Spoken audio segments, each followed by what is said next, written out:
Welcome back to Livie's Lovelies, your inspirational craft channel, and I'm your host, Fam the Fabulous. For more ideas, inspiration, swaps, and challenges, click the link in the description below to join our craft community, the Maker Exchange, on Facebook. Welcome back, welcome back, welcome back, all my artists, creatives, crafters, and makers. Welcome back to the Lovely Lab, y'all. Now, I just turned on the camera while I am working on some ephemera for the Victorian Women of Color journal. And one thing I noticed was the difference. I mean, it's obvious to some, but for those of you who are new to the Tim Holtz Distress inks, let me say this, is that if you had to purchase any colors, I would say to go with either walnut stain or vintage photo. Vintage photo, it occurred to me today that I use it a lot, but it's because I'm typically working with lighter colors. So like a coffee stain like this. So I don't know if you can see that there. You can see the color there. And then, but when I'm working with a darker color, it doesn't show up as well. While it does help to, now if you look right there, you see the white, right? So it blends that in pretty well. However, you don't get as much of an aged look with the vintage photo as you do with the walnut stain. So I'm going to show you what I'm talking about. So I'm just going through and inking the edges on here to get all of the white out, okay, from where I cut it out. This is actually a little tuck spot, or a little, you hear got Josh in the background, guys. I'm a mom. You're going to hear it quite often. If I only turned this thing on when it was quiet in my home, you would never hear or see from me. You'd never see nor hear from me. All right, so that is what it looks like with just the, let's see, with just the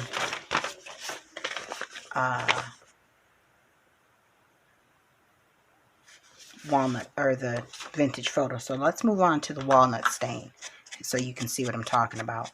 Now the walnut stain takes it a little bit deeper and gives you more of a aged look on the around those edges. It darkens it a little bit more on the darker colored background. So this is like a coffee stained background, and if you want it to darken, you know, give that edged look, which actually these parts are going to be flipped under. You won't see that, but you will see this top part. You want to go with a walnut stain. So depending on, you know, if you're new and you're trying to figure out which ones you want first, one, if you had to spend $10 or $8, I would invest in the multi-pack that has the walnut stain, the vintage photo, the antique linen, and the black soot, which is just black. I would invest in the 4-pack that has all 4 of those. I'll just show that to you real quick. Because that's what I have, and it's worked perfectly fine for me. There are other colors, yes, but these 4 will do the trick for, you know, giving your projects a vintage or distressed look. So I think I got these on Amazon. If not, I got them at Hobby Lobby. Those are the 2 places that I frequent most. Anyways, so I just turned on the camera so that I could so you guys can craft along with me. You know, if you got some crafty projects you're working on, this is a great time to pull them out. And so today is Friday. I'm not sure when you'll see this video, but this is the second to the last Friday before the kids start back to school, and I really have got to get some of my crafting done, because when the kids go back, that is, I won't be as free to turn on this camera. Josh will be in his virtual class, and for those of you who have followed along up until this point, you know that we've schooled from home for the last this will be the 5th year. And anyway, so the kids are going to be going back to school, and I won't be able to have this camera on randomly throughout the day. But that's nothing new because, for those of you who've been on this journey with me, sometimes the times in which I hop on is sparingly, and then there's times where, he's quietly doing his work, and, I'm able to hop on the camera in between his classes. And I don't know what his schedule's going to be like this year, since he's going to be in fourth grade. They're trying to prepare them for middle school. So I think we're going from a 4-day live class week to a 5-day live class week. I spoke with his, basically they call them a family success liaison, an FSL. Spoke with her for about an hour yesterday. We were really more chit-chatting than we were talking about school, which I like to build a personal rapport with anybody in my child's life, especially the educators, because they have the power to and the ability to really mold their future. So I really take an active approach and a personal approach in getting to know the educators and the administrators. Anyways, with that being said, so we were on the phone for about an hour. We talked about everything from recent deaths in the family to social distancing at home, and what we're doing to keep the kids occupied, and how we're looking forward to starting back in the new school year, and how, because the school that my son belongs to, which is a virtual charter school, it's a virtual academy, it was set up like this years ago, probably 15 years ago, distance learning. And it's a public school. And it's had a lot of challenges in getting funded by the state. And for some of y'all, I'm boring y'all, so y'all can you can mute me while you watch me craft. Some of you may not have kids, and this is just like the most boring conversation you'll hear. But it may be interesting for someone. And this is just a part of my life, so you're welcome to hear. And if not, mute it or kindly step away. I say that as nice as possible, with much love and respect. Anyway, so they are, this school was set up to be a distance learning school, and it has done a phenomenal job, if you ask me, in achieving that. However, it's not always recognized by brick and mortar schools and government that funds those schools as being the best option.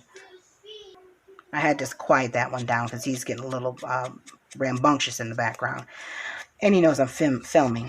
But anyway, so they don't really recognize charter schools and homeschool in the same fashion that they do public schools, for whatever reason. So there are different hurdles and hoops that they have to jump through in order to secure funding, and that trickles right on down to how the students have to perform each year. So let's just say, in order for a school to get funding, all of their kids have to have a C or better. 80% of the students, or 50% of the students, have to have a C or better for public schools. And I'm just throwing around random numbers. For charter schools, it's going to be more difficult. So they're going to require maybe 70% of the students to have a C plus or better, or a B minus or better. And so that's how the story has been, for as far as I know. And from what I already know, coming from a family of educators, that it's sometimes like a 3-ring circus. You've got to jump through hoops and do backflips in order to secure the funding and to ensure that the teachers are paid the salaries that they need in to teach your kids.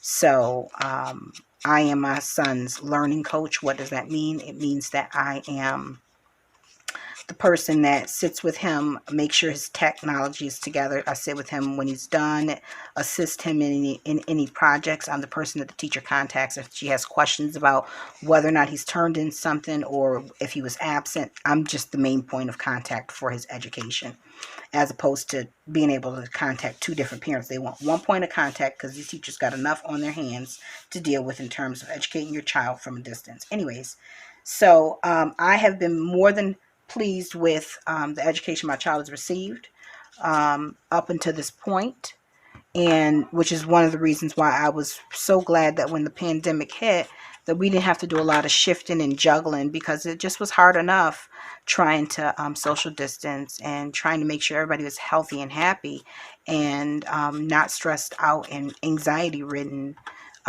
from, you know, everything that was going on in the world, not to mention the protests and you know, people just fearing for their lives on a day-to-day basis. And us being a Black family, we are not exempt from having those emotions. And so I got a call coming in. Can't take that. Anyways, and I'm going to cut these. Well, am I going to cut these off? Or am I just going to ink them like so? That's what I'm going to do. Those antennas get on my nerves. And I'll be honest with you, I don't even like them. I'm going to leave them there for now. So that being said, I am glad that we went in the manner that we did, that we made the decision to school from home back when Josh was in kindergarten, so that this would not have to be a new challenge that we needed to embark on. It does come with its own set of challenges. One being that I'm not out working and earning an income. But you know, there's other ways to make sure that your family has everything that it needs while ensuring that your child has a quality education. And so that's kind of where we're at. And you know, it just means that I have to be intentional with my time. I spend time with my child, make sure he's on point with his classes. Then I spend time taking care of managing the family's business, the bookkeeping and what have you. Get a little crafting done for myself, take time for my own spiritual and mental health, emotional well-being, take care of my dad, you know, check in on him, get his groceries, and ensure that my marriage is on point. You know, we women, we got quite a bit of things that we have to multitask, and you know, it's nothing new. I'm not exempt from, you know, I'm just like every other woman juggling, you know. Some days I do it effectively, and then there's other days where I miss the mark. But I know I'm not the only one. And the good thing about it is that at the end of the day, you go to bed, you know, forgive yourself for what you haven't accomplished, or, you know, anything that you've done that you wish you would have done differently. And then you make it up in your mind and in your heart, purpose in your heart, to start the next day off fresh with a different, with a clear perspective and a plan, so that you can execute that day the way you intended to. So, you know, for me, that starts off with reading and praying. If I don't really get that in the morning, if I don't get it in the early part of the morning, I'll feel it towards the rest of the day, and I know I'm not alone with that. If anybody like that, drop a heart down in the comment section if you too feel a need to start your day off with a little bit of devotional reading and praying, or journaling, you know, spiritual journaling, Bible journaling, just to just to ensure that you get off to a good start. That's always helpful for me. Okay, so as you guys can see, all I'm doing right now is cutting out and inking the edges of this ephemera. And then probably off camera, what I'll end up doing is adding words to some of the tabs. I have yet to pull out my sewing machine for any of my ephemera. Why? Because that sewing machine has been pulled out enough over the past couple of weeks for masks. So I'm not running from it, but I'm trying to give her a break. I think she's tired of me. I'm not necessarily tired of her. She might be tired of me. I don't want to abuse her. Mary Lou. Lou Mary. I named her after my grandmother's. Okay, and so now these two, I think I want to turn these into paper clips. I did bring out a few paper clips, so I think I'm going to turn them into paper clips, but I got to see how they'll fit on there. I really like that one too. That'll make a really cute paper clip for the top part of the journal. Yeah. Anyway, so let's see if I can get these cut out accurately. I am not big on fussy cutting. I'm left-handed. This is an odd thing for me. I should cut this way so that I can see what's on the blade. If you know what, you're looking at it from my point of view. And I should be cutting like this. But this is odd. It feels odd, period. I can't control it as much in this direction as I can when I'm cutting like this. And I don't know if it's because of how the brain works. I don't really know. But it's one of the reasons why I don't like fussy cutting, because I can't see what's on the other side of this blade when I'm cutting. I can't see what's on the other side of this blade. So it leaves me ending up cutting into the paper. And I know that they say you're supposed to turn the paper, not the scissors. But, you know, it's either I'm not grasping the concept of it all, or my brain isn't meant to. Just doesn't work that way. Am I the only one like that? I think that's really cute. So these will make really cute paper clips. Anyway, so, yep, so the kids are starting back to school. And I'm still at church from home. As I mentioned before, I have congestive heart failure. So as much as I want to love on the kids when I get to church, because that's what you're going to end up doing when you step into the church, whether you want to or not. Being a Sunday school teacher and the director of our children's ministry, when those kids see me, they're going to run up to me and hug me. And I found that out firsthand on the first day that we opened back up for our church opened back up on Father's Day. So rather than push kids off of me, because that would not be a cute sight. I just have to elect to stay home and watch the service live and, tithe each week like I normally would until things are a little bit, we're in a better position in terms of this pandemic, because I cannot afford to catch it. If mommy goes down, who's helping everybody else? Who's going to run this family business? Who's going to help Josh with his classwork? Who's going to clean this house? Who's going to do that laundry? Who's going to cook that food? Well, James will probably cook, and he'll probably cook a better meal than me. But anyways, yeah, so I'm just avoiding it like a plague, because that's pretty much what it is. And it's another reason why I don't like fussy cutting, because it's not something you can do multiples of quickly. You definitely have to take your time. And I know that there's a few paper crafters who whiz through this stuff. And then quite often you can do this while watching TV, but you still got to keep your eyes focused on it. So you really can't watch TV. You can listen to it, which defeats the purpose. If it's something you really watching, you're going to be cut into your ephemera or your pieces or whatever. So anywho and how, today I plan on cleaning this bathroom I have, our bathroom, mopping the kitchen floor, doing some laundry, and that's pretty much it. Maybe meal plan for next week, but I think we're going to have takeout tonight, which will give me a wonderful excuse to go into Hobby Lobby all masked up. And I won't have to bring Josh with me. So I haven't been in Hobby Lobby since earlier this year. I haven't been in there yet. One, because anytime that I'm free to go, I usually have Josh with me, and I just don't bring him in stores. I have brought him inside of a Walmart once. And my husband has brought him inside of a Home Depot, but both of those times they were unavoidable, and he's worn a mask both times. So I don't bring him anywhere with other human beings unnecessarily. Call me over precautious, call it what you want to, but hopefully you won't call us deceased, okay? You will call us negative. Testing negative, I should say. Anyways, so, all right, so the journal's coming along, and if you have not already watched any of the other videos for the Victorian Women of Color series, it's not really a series, it's just the journal that I'm working on, and I'm bringing you along on a journey. I'll put a playlist up in the corner for you guys to take a look at.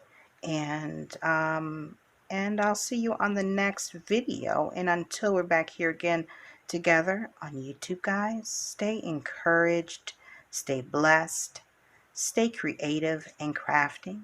Do not forget to wear your masks, wash your hands, check in on your elderly. All right? And if you are new to the channel and you like what you saw here, go ahead and hit the subscribe button, and don't forget to hit the notification bell so that you too can be a part of this lovely community. All right? Bye for now. If you enjoyed this video, go ahead and give it a thumbs up. Hit subscribe to join the crafty community, and be sure to click the bell for notifications of new uploads. Thank you so much for watching. Now stay tuned for more from Livie's Lovelies, your inspirational craft channel. Bye for now.